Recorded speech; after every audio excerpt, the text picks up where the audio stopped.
Իշխող ուժի որդեգրած եկեղեցահալած քաղաքականության առնչությամբ հարկ է,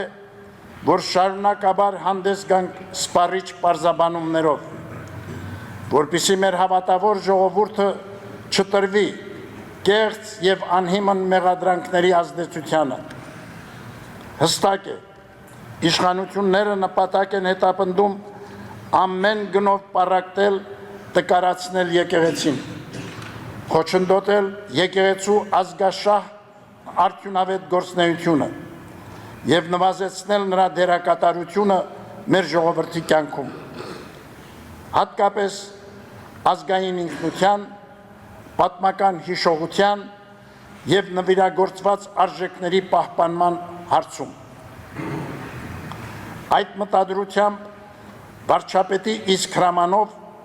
կասեցվեց եկեղեցի պետություն հարաբերություններում խնդրահարույց հարցերի քննարկման նպատակով տակավին 2019 թվականին ստեղծված հանձնախմբի աշխատանքը։ Նույն կերպով կրթական բարեփոխումների անվան ներքո հանրակրթական դպրոցներում 2023 թվականին դադարեցվեց հայոց եկեղեցու պատմություն առարկայի դասավանդումը, կասեցվեց շոհակատ հեռուստաալիքի հեռարձակումը, լուծարվեցին Հայաստանի Հանրապետության զինված ուժերի հոգևոր առաջնորդությունը քրեակատարողական հիմնարկներում հոգևոր տեսչությունը, կատարվեցին եկեղեցաշինությանը խոչընդոտող օրենսդրական փոփոխություններ, քմահաճորեն առանց անհրաժեշտ հստակեցումների եւ ուսումնասիրման կիրառվեցին գույքահարկի պահանջներ, նաեւ տուժեր ու դուգանքներ։ Ասեմ, որ արդեն իսկ մոմերի արտադրության պարաֆինի համար մենք վճարեցինք 228 միլիոն դրամ որպես հարկ եւ տույժ ու տուգանք։ Իսկ վերջերս նաեւ Վարշապատ համայնքի կողմից ներկայացվեց 118 միլիոն դրամի հարկ տույժ եւ տուգանք։ Եկեղեցու թիրախավորման հերթական հակաօրինական դրսևորումը իշխող կուսակցության նախընտրական ծրագրում այսպես կոչված բարենորոգման օրակարգի ներառումն էր եկեղեցու հոգևոր պետի հեռացման եւ այլ գործողությունների նախատեսումով։ Հոգևոր կյանքի վերաբերյալ նման մոտեցումը հակասահմանադրական է ու դատապարտելի, հակասում է մեր եկեղեցու կանոնական սկզբունքներին եւ ուղղակի միջամտություն է եկեղեցու ինքնակառավարմանը, դրանից բխող բոլոր հետևանքներով։ Արեստացին բարենորոգման ծրագիրը կեղծ օրակարգ է։ Եկեղեցու բարենորոգումը չի կարող իրականացվել իշխանության ճնշմամբ ու թելադրանքով, ուղեկցվելով նաև բացահայտ զպարտություններով ու կեղծիքներով։ Եկեղեցու բարեփոխությունը մշտական ներքին գործընթաց է, հիմնված բացառապես եկեղեցու դարերով ամրագրված կանոնակարգերի վրա, բավերացված եկեղեցական ժողովական մարմինների կողմից։ Ուստի ամեն ջանք ի գործ դնենք պաշտպանելու մեր սուրբ եկեղեցու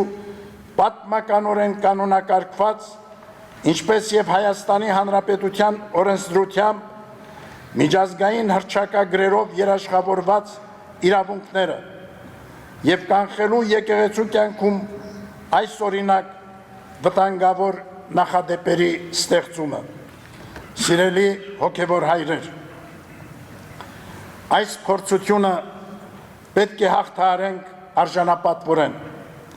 եկեղեցական կանոնների անշեղ հարգումով ու կարգապահությամբ, մեր սուրբ եկեղեցու եւ մեր նախնյաց ավանդների նկատմամբ հավատարմությամբ, զինվեք քաջությամբ եւ առաքելության նկատմամբ սիրով ու հաստատակամությամբ։ Այսօր ամենքս պարտավորություն ունենք Առաջին հերթին եկեղեցու մարմինը անխաթար, ամբողջական ու միասնական պահելու և թույլ չտալու, որ արտաքին միջամտումներով պառակտվի եկեղեցին։ Փաստը, որ եկեղեցու դեմ արշավը հանրային աջակցության չարժանացավ, չպետք է անգործության մղի մեզ։ Մայրտաճարի խորանի առջև կատարած ուխտի հանդեպ հավատարմությունը պետք է առաջնորդի ամենքիս մեր բոլոր որոշումներում և քայլերում, որպեսզի եկեղեցին անսասան իր կոչման մեջ հավետ լինի անլռելի կոչնակը աստվածահաճո կյանքի, քաջարի ջատագովը արդարության ու ճշմարտության, աննկուն պաշտպանը Քրիստոսի հետևորդների շահերի և իրավունքների։ Արթուն կացեք, հաստատուն մնացեք հավատքի մեջ, քաջ եղեք, զորացեք, պատգամում է առաքյալը։ Այս գիտակցությամբ շարունակեք հովվական խնամք տանել և հոգալ կարիքները մեր ժողովրդի զավակների, քաջալերել ընթանալ Աստված սիրության շավիղներով, մերժել ազգավնաս գաղափարներն ու գործողությունները։ Այս առիթով բերում ենք ձեզ մեր օրհնությունն ու սերը և ազգօգուտ ու բարեբեր ծառայության մաղթանքները, բարձրորեն գնահատելով այս դժվարին օրերին ձեր դրսևորած քաջարի ոգին, հաստատակամությունն ու նախանձախնդրությունը մեր Սուրբ եկեղեցում կանոնականության ու միության պահպանման նկատմամբ։ Աղոթում ենք, որ Տերը խաղաղության ու ապահովության մեջ պահի հայրենի մեր երկիրն ու աշխարհասփյուռ հայությանը։ Իմաստություն շնորհի հայրենաբնակ մեր ժողովրդին, առաջկա խորհրդարանական վճռորոշ ընտրության մեջ և անսասունություն ու հավետ պայծառություն Մայրաթոր Սուրբ Էջմիածնին։ Աստված օգնական ու պահապան ազգիս հայոց այսօր և միշտ և հավիտյան ամեն։